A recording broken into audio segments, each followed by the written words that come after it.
Hi, welcome to a video where I'm going to showcase a challenge that I played with a full Kanto team, a little bit inspired by the current event going on that is Rediscover Kanto. First off, a big shout out to Spellamere for hosting this challenge, and next weekend there will be a cup and a challenge as well, so there will be a lot of fun, and I'll probably make a video. The team that I brought, these Pokemon can be obtained during the current event that is Rediscover Kanto, but Shadow Dratini is a little bit rare from Rocket Grunts, and then you cannot TM Frustration off. Lickitung is also an XL Pokemon. Other Pokemon could fill that role as well, such as Cresselia though. Poliwrath is one of the Pokemon that this team is built around.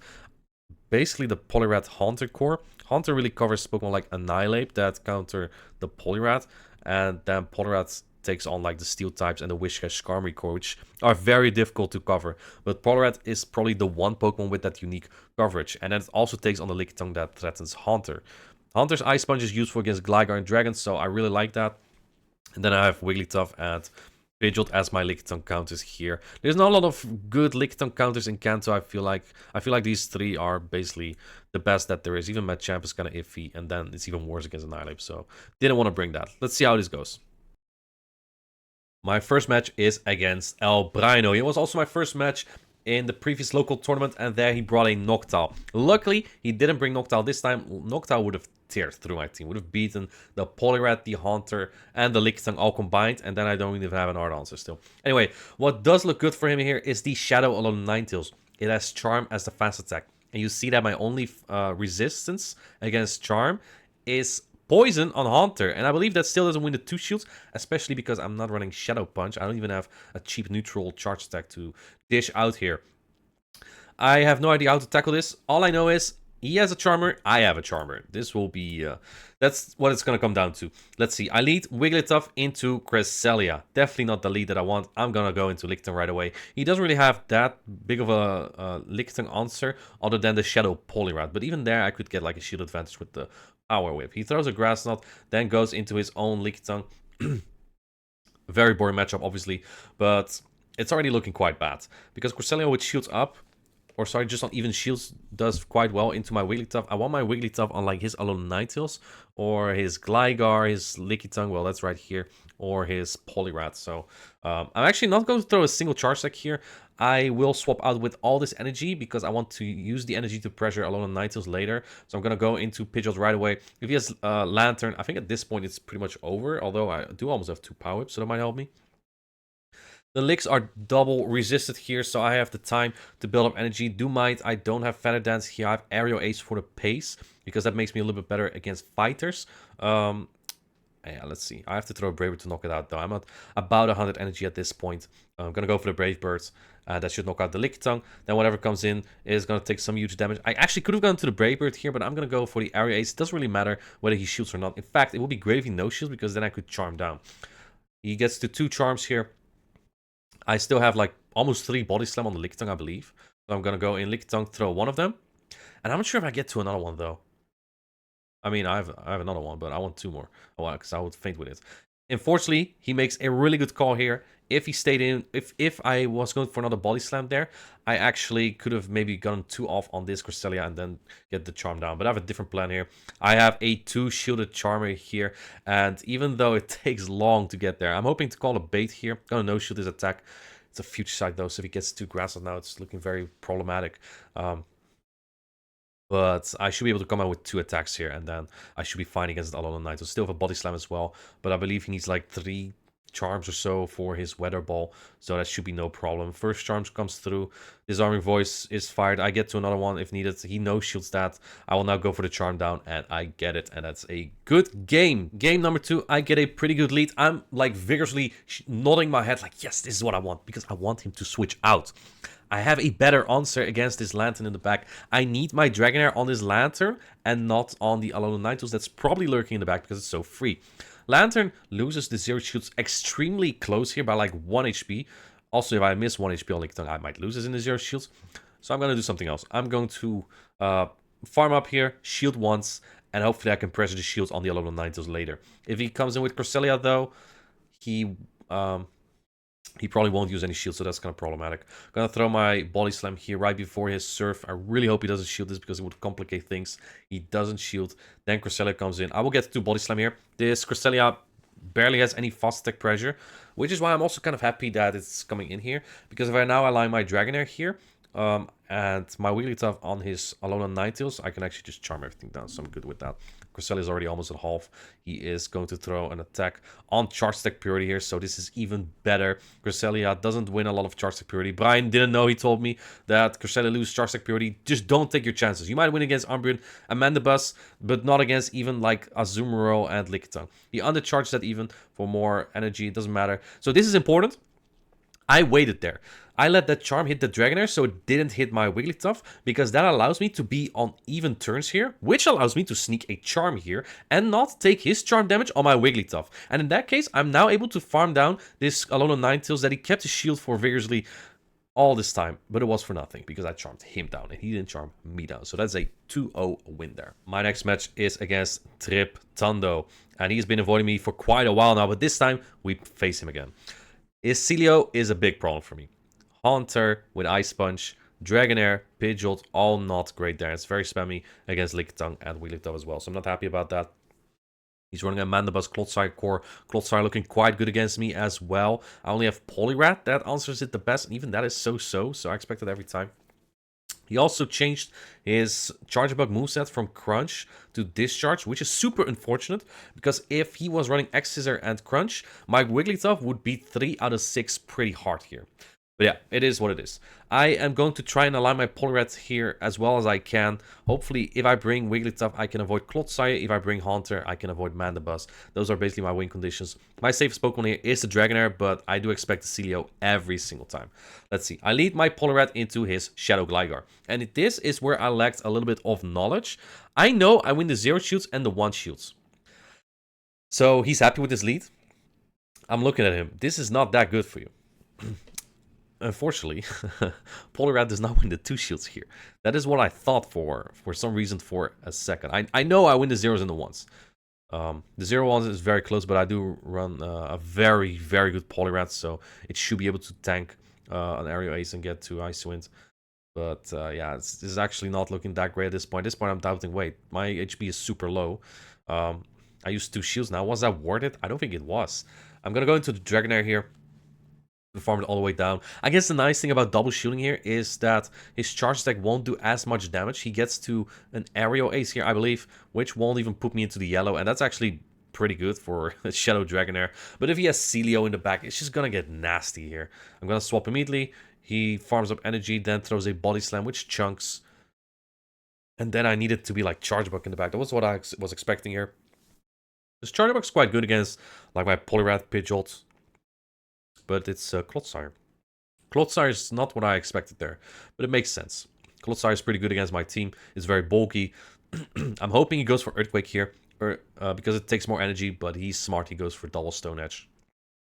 It's exactly what I was not hoping for. So now my Dragonair, which has about 50 energy, needs an Aqua Tail and 2 Body Slam before this Celio can get to a Charge Deck and before this Clodsire can get to a Charge Deck. That's just impossible.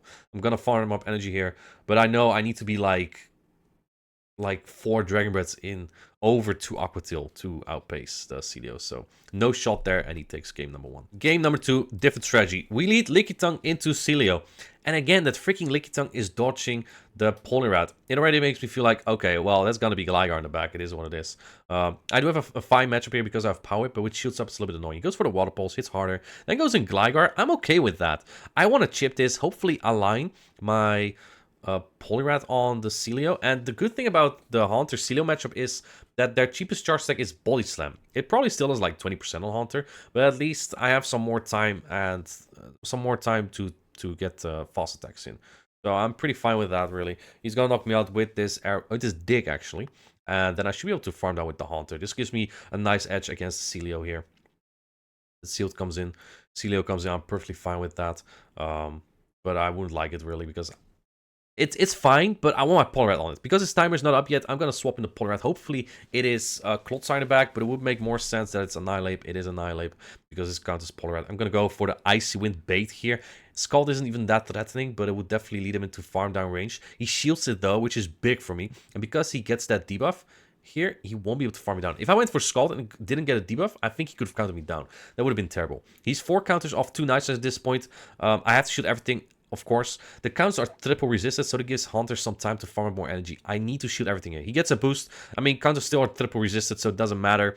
I'm going to shield up the next one. I need to farm this down and get to the Shadow Ball on the Celio. He still has a shield, though. He gets another boost. It doesn't matter, luckily, in this matchup. At 100 energy now, going for the Shadow Ball. I should be able to outpace to the next Shadow Ball before Body Slam, and he does let it go. He tries to call an Ice Punch, but it's a Shadow Ball, and it will knockouts, and a tied up score to 1-1 Hunter. Very important there, especially when it's not on Mandibus, and he didn't bring it. So in game number 2, I ran an ABA line to Mandibus, of course a little bit soft with the Lickitung, and then the Hunter in the back. This time I'm going to reverse it and a harder ABA, but I get the lead here, which is wonderful. He swaps in Clotsire. I don't have a hard answer, but I have Ice Punch to throw here. This is great. Hunter's very high attack, so this still is like 40% or something, and it's very, very much appreciated. So yeah, no Mandibus again so far. That's great. I actually expected it. That's why I brought the Wigglytuff, but because the Wigglytuff is not on this Clotsire, which is technically his only answer really, I feel very confident at this point. At this point, I think it's already game. I think it's already game. Because look at what I'm going to do here. He's going to go for another Earthquake. I think, again, Stone Edge is the play there, but he just wants to get as much chip in as possible. Because he thinks he will lose Switch here and gets energy on his Annihilate. Here's what I'm going to do, though. You see me not tapping for a little bit. I'm going to let Switch go. I don't think it's necessary per se, but I think it was a little bit safer. Because if I bring Hunter in, he doesn't bring back in Annihilate. He brings in something else. So his Annihilate will be aligned to my Wigglytuff either way. If it's Gligar in the back, great. If it's Celio in the back, great. I have one Shadow Claw advantage here. I'm going to go for a bait. Maybe not as necessary, because maybe I would get to another Shadow Ball, but just doing it anyway. He no-shields it, though. Crazy. He told me afterwards he didn't count. Oh, or sorry, he miscounted. Gonna let this go. This Body Slams will knock out. It's okay. At this point, it's just over. Wigglytuff's gonna come in. He swaps in his Annihilate, expecting the Polar Rat, but I didn't bring the Polar Rat this time. I brought the Wigglytuff. This is only a Night Slash. I will no-shield this, and then I should be fine here. Hopefully, it doesn't boost, because boosted counters will do quite the damage there. Doesn't even get to another charge stack, and at this point I just double shield, charm down this Celio. It's very pacey. It might almost get to 3 Body Slam there, but it shouldn't get there, just barely. And yeah, that should win me this best of 3. Wigglytuff clutching up again, just like it did against Brian. Now against Triptando, who was too afraid to bring Mandibus. It makes sense. If you brought Mandibus instead, it would have been a Wigglytuff. Would have been even worse than the Annihilate. So, I'm 2-0 right now. My final opponent is someone who's playing locals for the first time. First time he's playing Show 6, Pick 3. He has double fighter with Medicham, and then he has a Steelix. Steelix beats about everything on my team. It has Psychic Fangs, even making it uncomfortable for my Poliwrath, and also worse for my Haunter. The best thing, besides Poliwrath, that I have for Steelix is Wigglytuff. And he doesn't have other great Wigglytuff answers. That's because Dragon Tail is double resisted, so I can still do some single resisted charm damage. Let's see how I'm going to handle this. Leading Poliwrath into Whiscash. Fantastic lead. But he plays out a little bit interesting. You know how getting debuffs on Scald is pretty addictive? Well, he does that here as well. I don't know if that's the play, honestly. If you like debuff Poliwrath, that this matchup becomes much more manageable. It is more energy. It's resisted. I'm going to go for double Ice Wind here to knock out this Whiscash. I could have also went for Scald and then Shield Farm down, but I think at this point I realize he's just going to get to going for Charge Tech Purdy here. Like, the Poliwrath's just getting too low to deal with Steelix if that's in the back, so I didn't want it anymore at that point.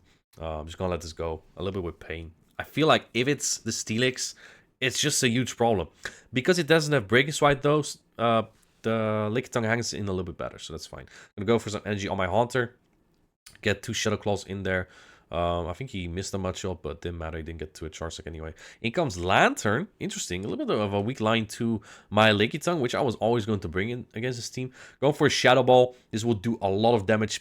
Oh, that's all. That's the definition of a lot. Gonna shield this up, and then Haunter is just gonna go to town. Let's see what he has in the back. It's the Gligar. Haunter is fantastic here in the 1 shield, because Ice Punch is going to take out this Gligar in 1 charge attack. I will be able to get to another one. People were telling me they were disappointed I wasn't bringing Shadow Hunter. Well, if I had Shadow, I probably wouldn't have gone to these 2 charge attacks here. So, great that I didn't bring the Shadow Hunter.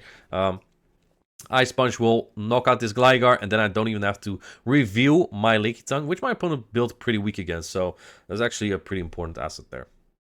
Game number 2. I'm definitely expecting Steelix this time, and well, there it is. He's chuckling a little bit at this point. I'm like, oh, whew, that's not great. I have the Poliwrath in the back there. I want it on this. But you see the Dragon Tails don't add up. Psychic Fangs doesn't do as much damage either, but it drops my defense, so I want to get out. I'm going to go in Lickitung here, which is also not great. I'll probably get another debuff. But no, he swaps into Annihilate in between. And I'm very fine with that.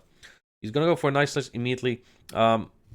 Again, I just got rid of my Psychic Fang debuff there, so I'm okay with this. I can charm this down later, get some more energy, make myself a pain in the ass for that Steelix, and then he goes for a Nice Slice. I want to get shields down here, so then I can Ice Wind that Steelix. So I shield this, then go for Body Slam. This might not knock out the Annihilate, but one more lick should. Yeah, he doesn't go for Switch, which is great. So he's one shield up, but I will have my Poliwrath on that Steelix. Is it great though? Here's the thing. I get to this Body Slam, really good. But he has Psychic Fang. So you're going to see this Poliwrath's not even going to fare that well. I think I got damage registration area as well, so that's cool. Yeah, the first one doesn't hit as much, but they stack up. Look, he's going to go for another one. At this point, I think my Poliwrath's almost going to be in the red here. I will no-shield this. Wigglytuff is probably good enough. Actually, that's not in the red yet. But in the back is a Metacham's double fighter. This is very fine now. Going to debuff this Metacham. He actually no shields. That's a good call, but you're just going to get charmed down now. Wigglytuff just being an absolute monster against all my opponents today. Ice Wind coming through. This will debuff my opponent even more. I believe this was 7 counters that I counted, so I know it's not the Dynamic Punch that he also has. It's a second charge stack. It's only an Ice Punch. And in that case, I can now charm down the Steelix as well. I think he gets to another Psychic Fangs, but it doesn't really matter at this point. Yeah, Wigglytuff just cleaning up. And yeah, Steelix double fighter. Not exactly what I expected. I don't think exactly the best Pokemon to run against me, especially if the Haunter just cleaned up. But yeah, good games. And that makes it a 3-0 sweep. So yeah, those were my battles with a full Kanto team. You can get about any of these Pokemon during the current Rediscover Kanto event. I don't think you can with Shadow Dragonair, but it might be in Rockets, however you cannot TM Frustration just yet. And honestly, it's one Pokemon slot. You can put something else there. So yeah, I think it worked well. It was very difficult to build something balanced with it. I don't think it's even balanced, but yeah, Wigglytuff just happened to be so good when it was a Skarmy. So yeah, hope you like the battles, and I'll see you in the next one. Bye!